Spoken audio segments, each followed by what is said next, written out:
The Duke of Allister, Julian Croft, stood before the long gallery window of his London townhouse and considered the matter of his wife. He did not consider her person, for he had only a vague impression of that, a collage of quietness, brown hair, and unremarkable height. He considered rather the idea of her, the transactional reality she represented. She was a solution, a neatly packaged and surprisingly expensive remedy to the fiscal hemorrhaging that had plagued his family for 2 generations. She was the daughter of a man who had made a fortune in shipping, and with that fortune, she had purchased a duke, or rather, her father had. Julian was merely the gilded, crumbling property included in the sale. He turned from the window, the gray light of a London afternoon doing little to cheer the faded damask on the walls. The house, like his title, was a magnificent shell. It whispered of a power he no longer truly possessed. The power now resided in ledgers and banknotes, in the hands of men like his new father-in-law, Mr. Ainsworth. A man who, despite his vast wealth, would never be invited to the clubs Julian frequented, yet who could buy and sell every member within them. The marriage had been a week ago, a sterile affair at a registry office, followed by a stilted luncheon. His bride had been dressed in a modest but well-made gray traveling suit. She had spoken when spoken to, her voice a low, clear contralto that was at odds with her mousy appearance. She had met his gaze only once, her eyes, a surprisingly vivid shade of hazel, assessing him with a cool, unnerving clarity before she looked away. He had mistaken it for shyness. He had mistaken it for awe. He was beginning to suspect it had been neither. She was now installed at Blackwood Manor, his primary country estate. He had sent her there ahead of him, with a note for his housekeeper, Mrs. Gable, and a vague promise to follow in a fortnight. He needed time. Time to settle the last of the arrangements, to transfer the first massive installment of her dowry to his ravenous creditors. Time, if he were honest, to accustom himself to the sheer, unadulterated humiliation of his circumstances. He walked to his desk, a behemoth of mahogany that had belonged to his grandfather, a man who had gambled away a forest and called it sport. Julian's own failings were less dramatic, but more insidious. A combination of inherited debt, bad investments, and a deep, aristocratic disdain for the grubby business of actually managing money. A disdain his new wife's family had clearly never suffered from. He dipped his pen in the inkwell. He had a letter to write to his cousin and closest confidant, Lord Ashworth. Ashworth was one of the few people who knew the true, desperate state of the Allister finances. He would be curious about the bride. Julian paused, the nib hovering over the crisp parchment. What was there to say? He tried to summon a more detailed image of her. Her hands had been bare at the luncheon, her fingers long and slim, unadorned, capable. She had a way of sitting, a stillness that was not passive but watchful. It was the stillness of a predator, not prey. An absurd thought. She was a merchant's daughter, a girl raised to be docile and decorative. He began to write. My dearest Freddie, the deed is done. The Allister line is secure, propped up by trade and textiles for the foreseeable future. The new Duchess has been dispatched to Blackwood to acquaint herself with the damp and the decay. He paused again, a faint, cruel smile touching his lips. He was performing for Freddie, for the man who shared his world-view, his prejudices.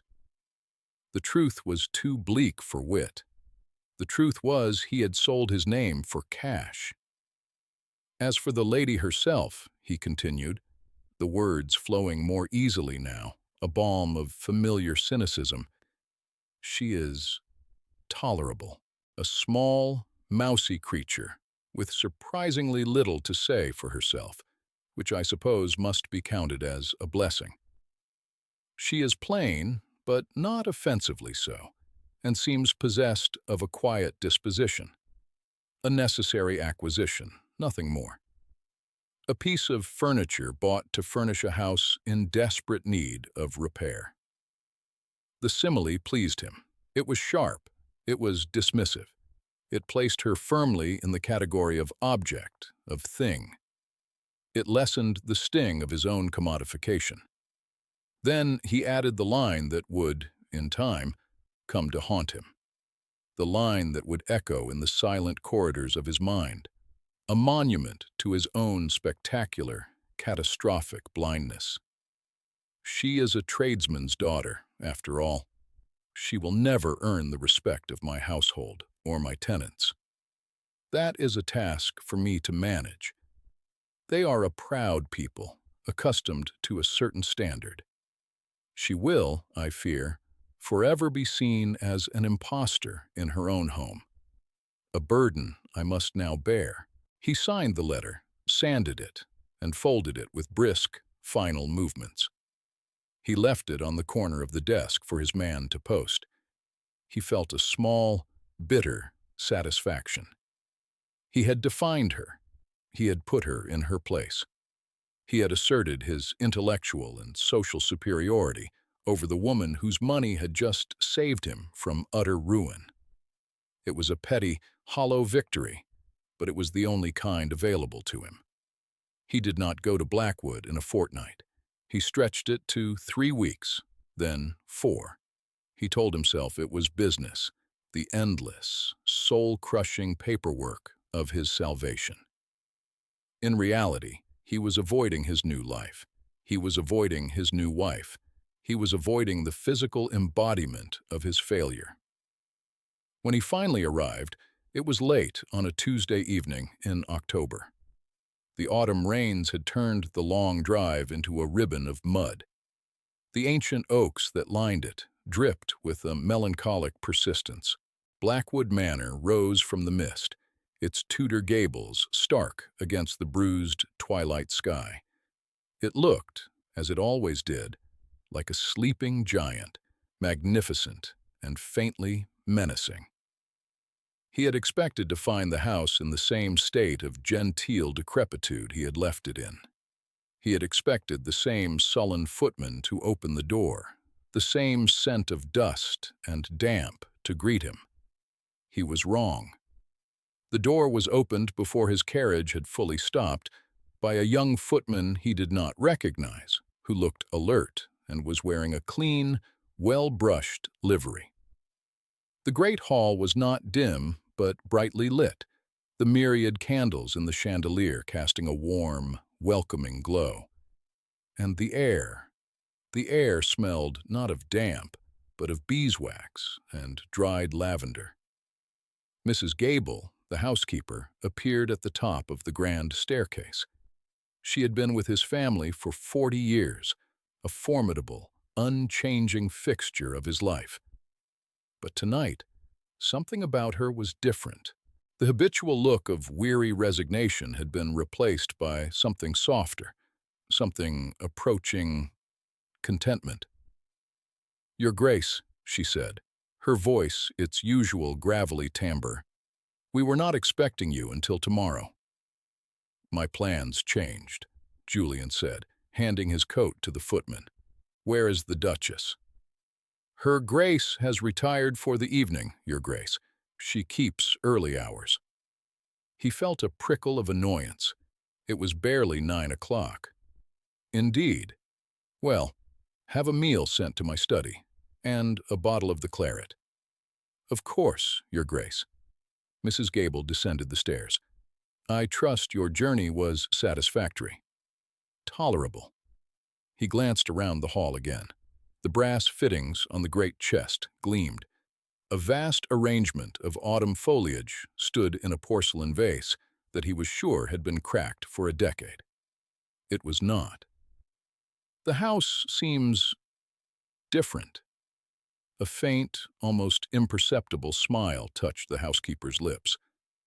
"Her Grace has been active." The word hung in the air, active. It was not a word he would have associated with the quiet creature from the registry office. His meal arrived promptly. It was not the usual desiccated chop and lukewarm potatoes. It was a perfectly cooked partridge with a red wine reduction, accompanied by roasted root vegetables that were still crisp. He ate with a strange sense of dislocation. This was his house, yet it felt unfamiliar. It was better. And that, inexplicably, irritated him. He spent the next day exploring his own home as if he were a visitor. He saw maids, not hiding in corners to avoid his notice, but polishing furniture with vigor. He walked into the kitchens and found not the usual simmering resentment, but a sense of organized industry.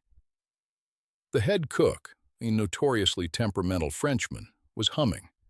He sought out his estate manager, Fletcher, a man whose pessimism was as deeply rooted as the oldest oak on the property. He found him not in the pub, but in the estate office, a room Julian had not entered in years. Fletcher was bent over a ledger, and beside him, showing him something on the page, was the Duchess of Allister, Eleanor. She was dressed in a simple, dark blue gown, her hair pulled back neatly. She did not look like a duchess. She looked like a clerk. When she saw him, she did not startle or blush. She simply inclined her head. "Your Grace," she said, her voice calm and even. "You are returned." It was a statement, not a question. "So it would seem," Julian replied, his own voice sounding stiff and formal to his ears. "I was not aware you had an interest in the accounts, Duchess." "Someone must," she said simply. Her gaze dropped back to the ledger. "Mr. Fletcher and I were just noting the discrepancy in the feed costs for the home farm. They seem excessive." Fletcher, who had never shown deference to anyone, including Julian's father, grunted in agreement. "Her Grace has a fine head for figures. A fine head indeed."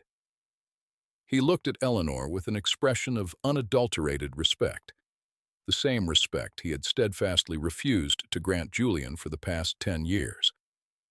Julian felt a surge of something he could not name. It was not jealousy, not exactly. It was a profound sense of being outside, of looking in at something he ought to have been at the center of. He, the Duke, was an intruder in his own estate office. "I see," he said, the words feeling inadequate. "Well, carry on." He retreated. It was a tactical withdrawal, but it felt like a defeat. That evening, at dinner, she sat at the opposite end of the long, gleaming table. She was a small, solitary figure in the vast, echoing space. They ate in silence. The silence was not comfortable. It was a heavy, weighted thing, full of unspoken words and unasked questions. He tried to engage her in conversation. He asked about her journey to Blackwood. "It was uneventful," she replied. He asked if she was finding the house to her liking. "The house has excellent bones," she said, an odd turn of phrase. "It has been neglected." It felt like an accusation. After the meal, she would normally have been expected to withdraw to the drawing room, perhaps to play the pianoforte or do some embroidery. He remembered there was a pianoforte. Had he ever heard her play? He could not recall. Tonight, she simply rose from her chair. "If you will excuse me, Your Grace, I have some correspondence to attend to." She left him there, alone with his port and his bewilderment. This became the pattern of their days. She was a constant, quiet presence in the house, yet she was entirely absent from his life. He saw her at meals, a polite, distant stranger. He saw her from his window, walking the grounds with Fletcher or talking to the head gardener. He heard her name invoked by the staff, always with a tone of reverence. The Duchess arranged it. Her Grace suggested it. The Duchess thinks she was present and she was absent. She was there and she was not there. She was running his estate, and she was running it better than anyone had in 50 years. He should have been grateful. He was, on some level. The changes were undeniable. The rot had been stopped. But his gratitude was soured by a growing, gnawing unease. He had purchased a quiet, decorative wife, a possession. Instead, he had acquired a partner he did not know, a manager he had not hired, a silent force that was reshaping his world without ever consulting him. His initial assessment of her, the one he had so confidently dashed off to Freddie, seemed not just wrong, but ludicrous. A mousy creature? This woman was a lioness in a wren's feathers. Plain? He was beginning to notice the elegant line of her neck, the intelligence that sparked in her hazel eyes just before she veiled them. Little to say for herself? He was beginning to suspect she had a great deal to say, but had simply judged him unworthy of hearing it. One afternoon, seeking refuge from the disquieting efficiency of his own home, he went to his London study, which he kept at Blackwood. It was a room that was his alone, a sanctuary of leather-bound books and masculine clutter. Or it had been. The room was tidy. The books were no longer in chaotic piles, but neatly shelved. His papers were stacked. And on the corner of his desk, the desk where he had written that fateful letter, was a small vase containing a single, perfect white rose. The gesture was so at odds with her usual cool detachment that it stopped him cold. Was it an offering? A sign of peace? And then he saw it. The bottom drawer of his desk was slightly ajar.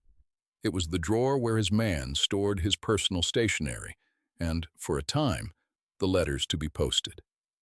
A cold dread, sharp and sickening, washed over him. He had not thought of that letter in weeks. Now, it was all he could think of. He pulled the drawer open. His heart hammered against his ribs. There, tucked neatly beneath a stack of fresh parchment, was a single, folded letter. It was not the one he had sent to Freddie. It was his own copy, the one he had scribbled and discarded. No, that wasn't right. He hadn't kept a copy. He never did. He remembered now. He had left the sealed, finished letter on the desk for his man to post. This was that letter. His man must have forgotten it. It must have been swept into the drawer with other papers. It had lain here, a venomous time capsule, for over a month. He picked it up. The seal was broken. He sank into his chair, the letter feeling impossibly heavy in his hand. He did not need to read it. The words were seared into his memory. A mousy creature, a necessary acquisition. She will never earn their respect. He unfolded it. The paper was crisp, the creases sharp. But there was one extra fold, a faint line down the center that told him it had been opened, read, and then folded again with meticulous care. Not crumpled in a fit of rage, not torn to shreds in a storm of tears, just read and returned. This was the key. This was the answer to everything, to her silence, to her distance, to the way she looked at him, not with anger or hurt, but with a calm, devastating pity. She had known, from the very beginning, exactly what he thought of her. She had seen his contempt in black and white. And she had not confronted him. She had not wept or raged. She had simply gotten to work. He thought about Fletcher's grudging respect. He thought about the humming cook and the clean livery. He thought about the neatly organized ledgers. He thought about the tenant farmers who now tipped their hats to her carriage with genuine warmth. He had written that she would never earn their respect. He had written it as a fact, a law of nature. and he had been wrong. He had been more than wrong. He had been a fool. She had not needed to earn their respect. She had deserved it. And they, the people whose lives were intertwined with the estate, had recognized that immediately. They had seen what he, in his arrogant blindness, had utterly failed to see. They had seen her worth. The respect was never hers to earn. It was his to lose. And he had lost it, spectacularly, before he even knew he was in the game. He sat there for a long time, the letter lying open on his desk, a testament to his folly. The single white rose in the vase seemed to mock him. It was not a peace offering. It was a memorial. It was for the man he might have been, the husband she might have had, if he had not been so quick to judge, so eager to dismiss. He felt a profound, hollow ache in his chest. It was the feeling of a vast and irreplaceable loss. He had married a stranger, and in his haste to label her, he had missed the opportunity to know her. And now, he feared, it was too late. The door she had closed between them was not made of wood or stone. It was made of his own careless words, and he did not know if he possessed the key to open it. He had to find her. The thought was a sudden, desperate imperative. He stood up, leaving the letter on the desk. Let it lie there. It was evidence. He would not hide from it. He left the study and strode through the quiet house. It was late afternoon, and the corridors were empty. He did not know where she would be. In the kitchens, the gardens, the estate office. She had her own small empire within his walls, an empire he had never bothered to visit. He chose the estate office first. It felt like the heart of her new world. The door was ajar, and a low light spilled out into the hallway. He heard the faint scratch of a pen on paper. He pushed the door open. She was there, just as he had seen her before, bent over a ledger at the far desk. She was so absorbed in her work that she did not hear him approach.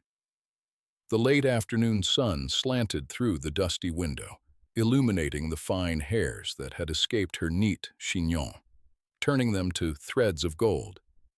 In that unguarded moment, she did not look like a duchess or a clerk. She looked beautiful and tired. He saw the faint blue smudges of exhaustion under her eyes. He saw the tension in the set of her shoulders.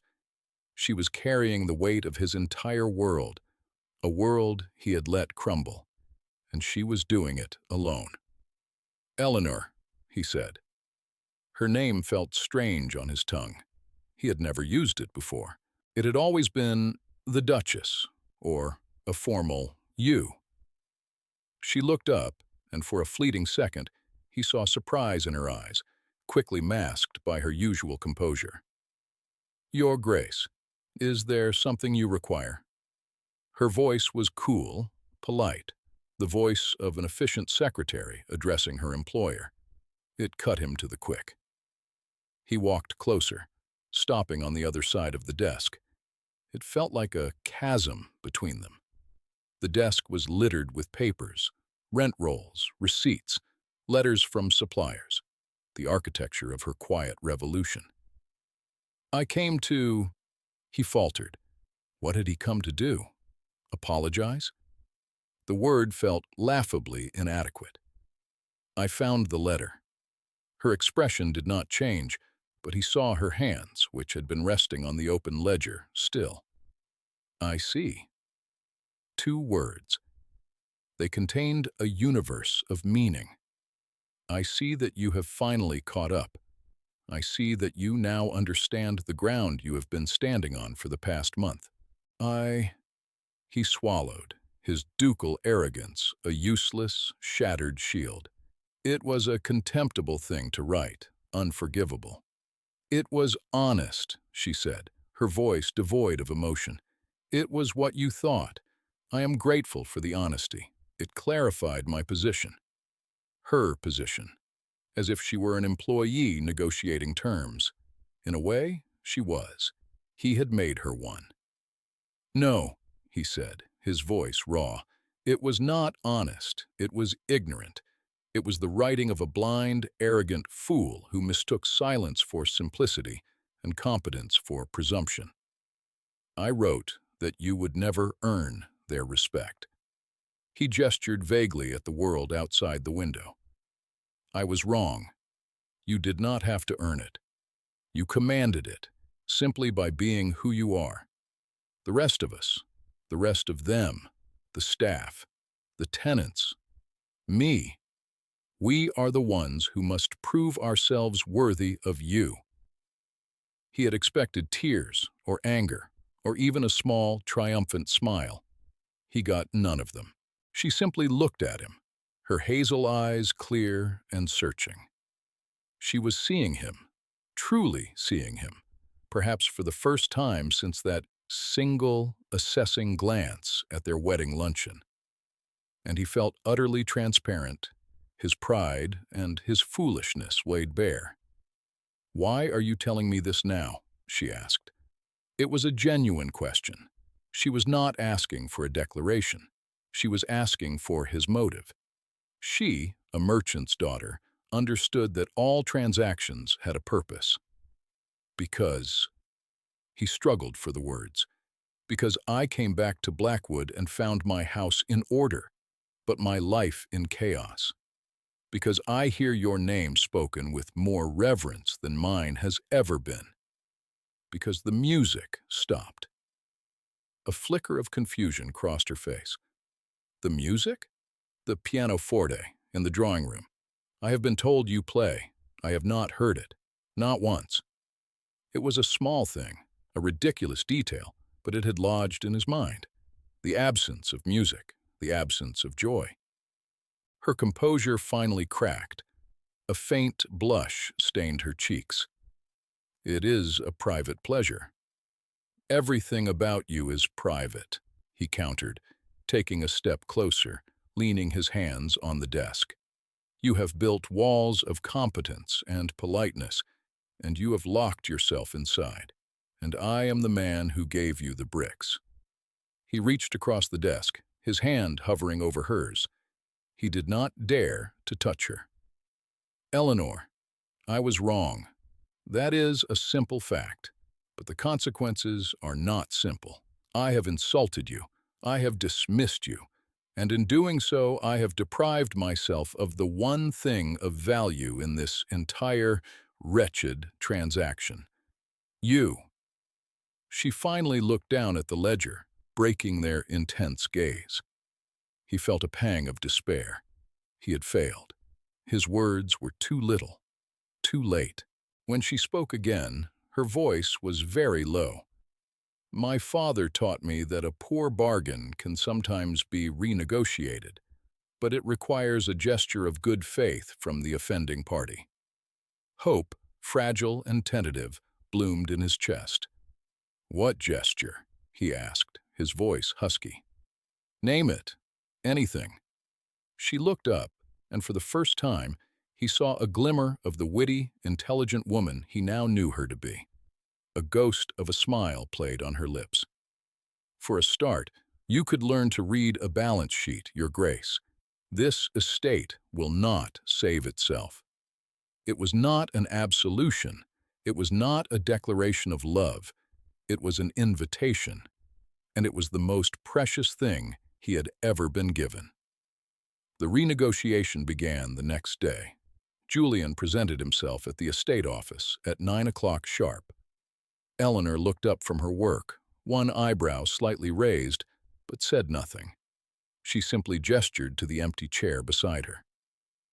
That first week was a form of exquisite torture for the Duke.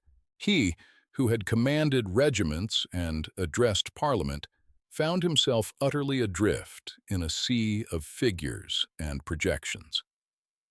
Eleanor was a patient but exacting teacher. She did not coddle him or simplify her explanations.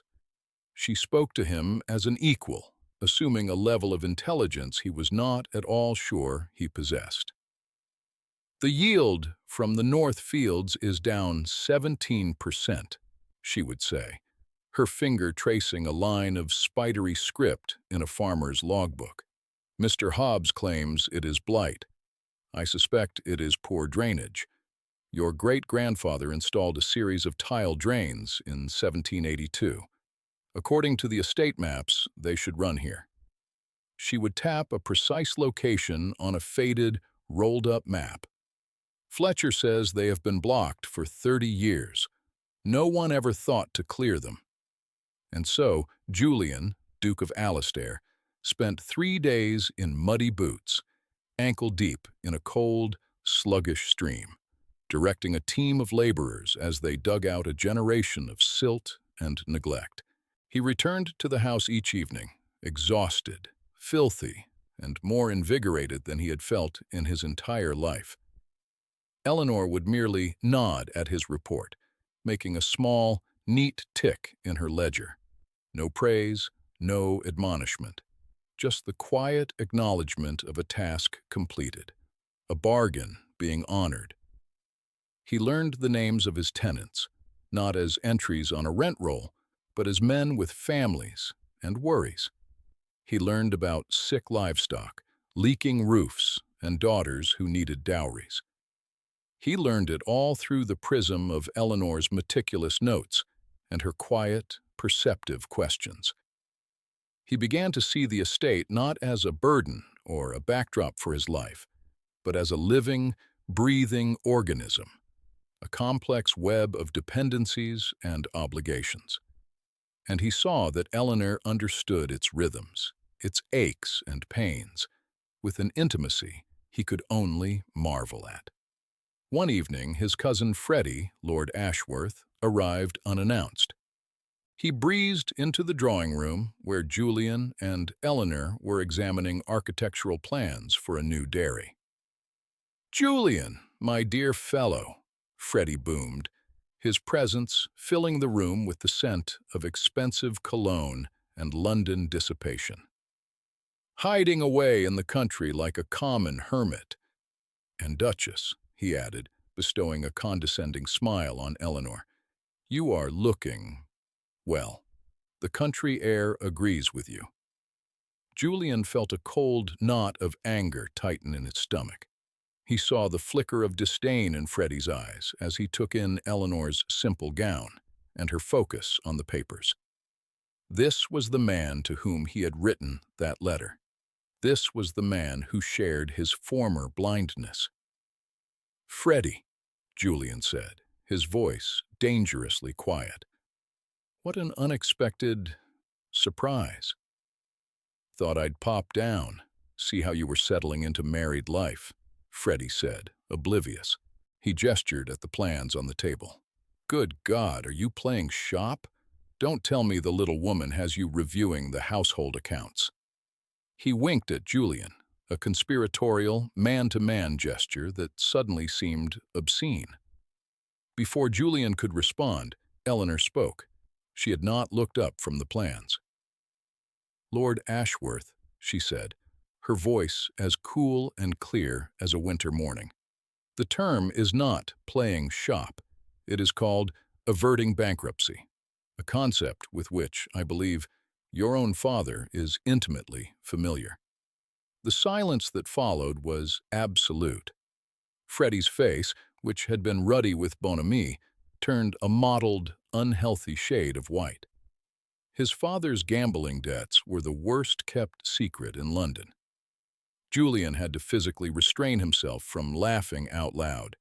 It was a masterful stroke, delivered with the precision of a surgeon's scalpel. Freddie sputtered, looking to Julian for support, for a reassertion of their shared, aristocratic world order. He found none. Julian rose to his full height. He walked over to Eleanor's side, placing a hand gently on her shoulder. It was the first time he had touched her with such casual, public intimacy. He felt a jolt, a current that ran straight through him. She did not flinch. "My wife is the reason this estate still stands, Freddie," Julian said, his voice leaving no room for argument. Her acumen is something I have come to rely on. Her insight is something I value above all others.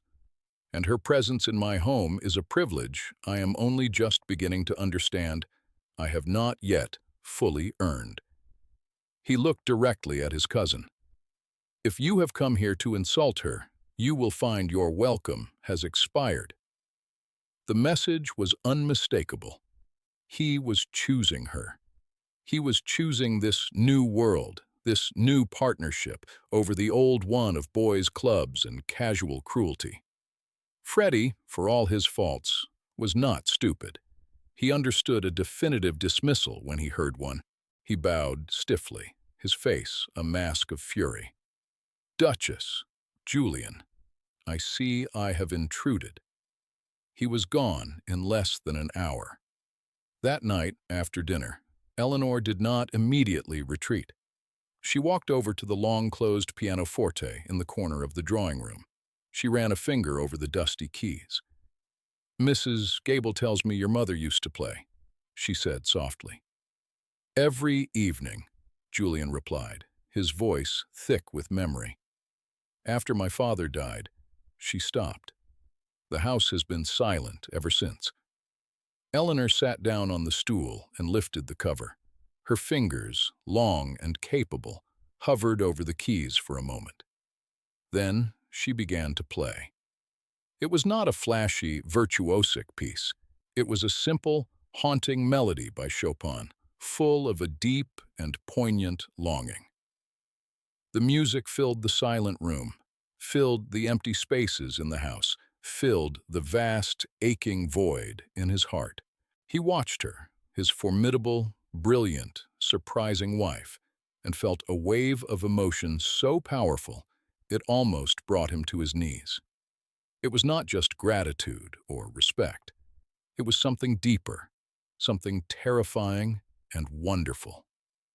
He had written that she was a necessary acquisition, a piece of furniture. How could he have been so blind?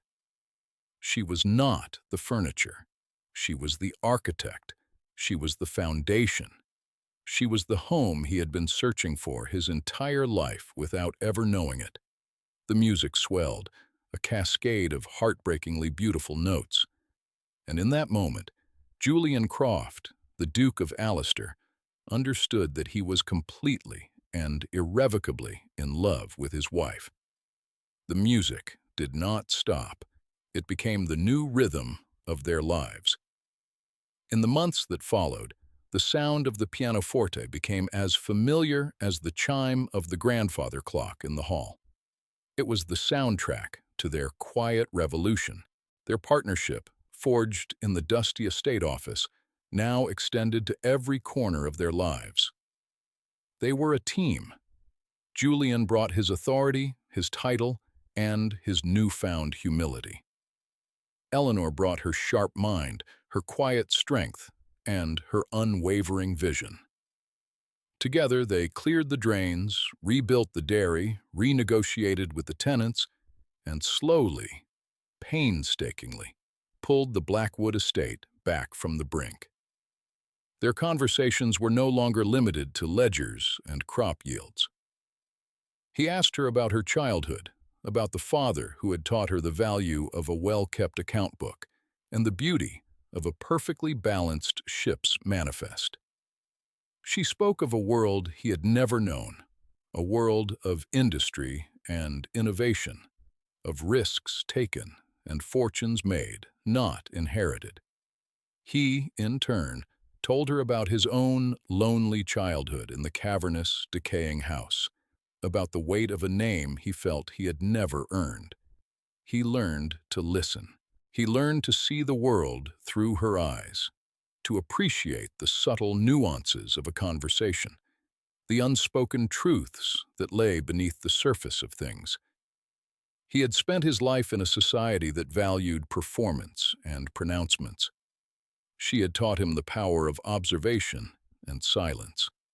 Her trust, so deeply broken, was rebuilt not with grand gestures, but with the small, daily accretion of his attention.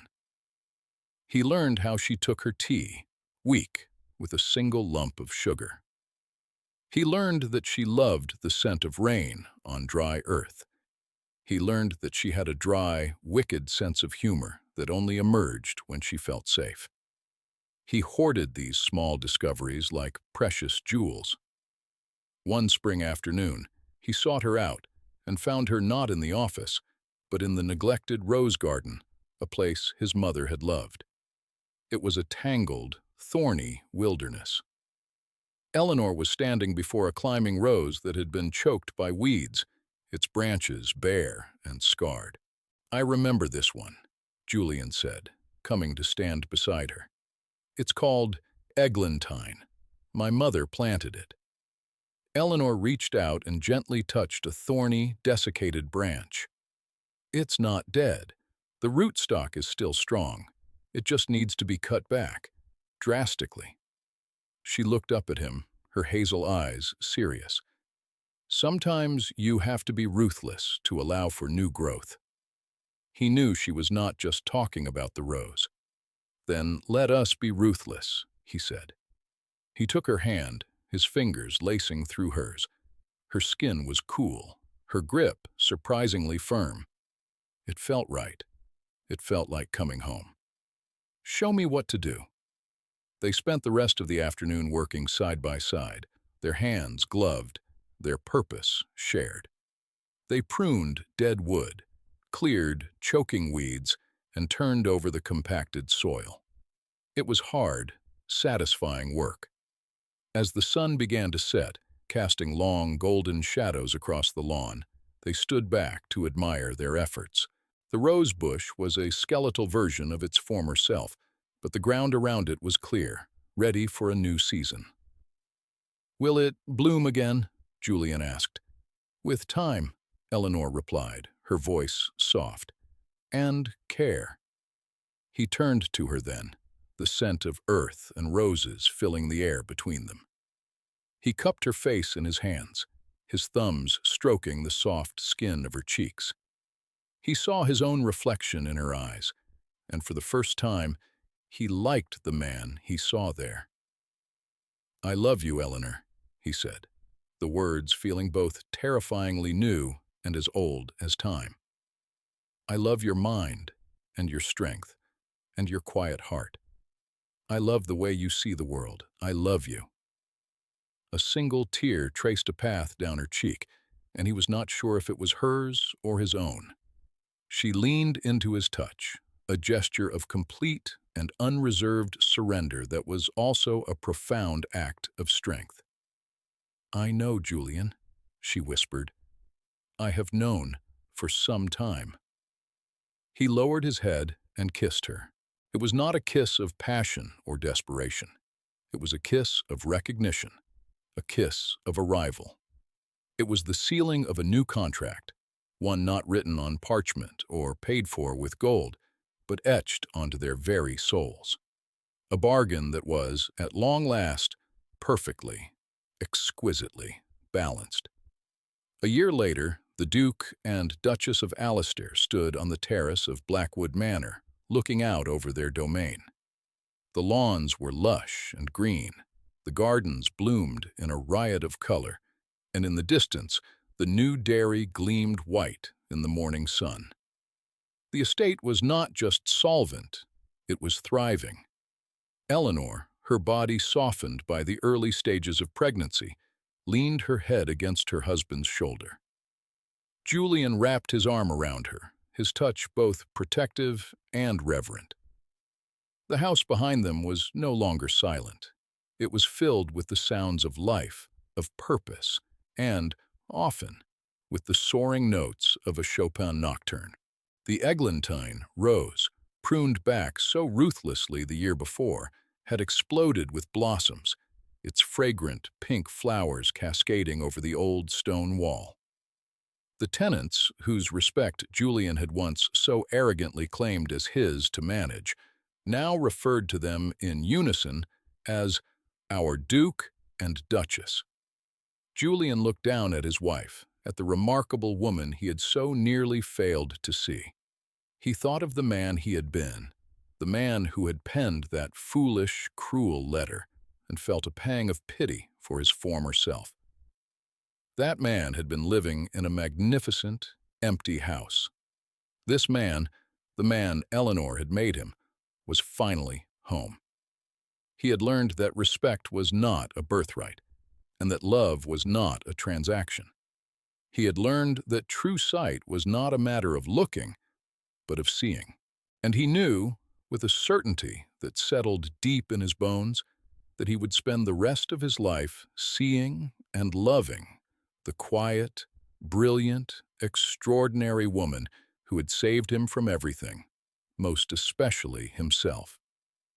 She had not needed to earn anyone's respect. She had simply arrived, and in her presence, all things of true worth had naturally, inevitably, bent in her direction. If you made it to the end of this story, tell me in the comments. If you were Eleanor, what one condition would you have added to your renegotiation? Like this story and subscribe for more tales of love, loss, and the slow, sweet burn of recognition. Our next story is a tempestuous one, featuring a governess with a shadowy past, a widowed earl with a locked nursery, and a secret that could either bind them together or tear them apart forever. They arrive here whenever they are ready.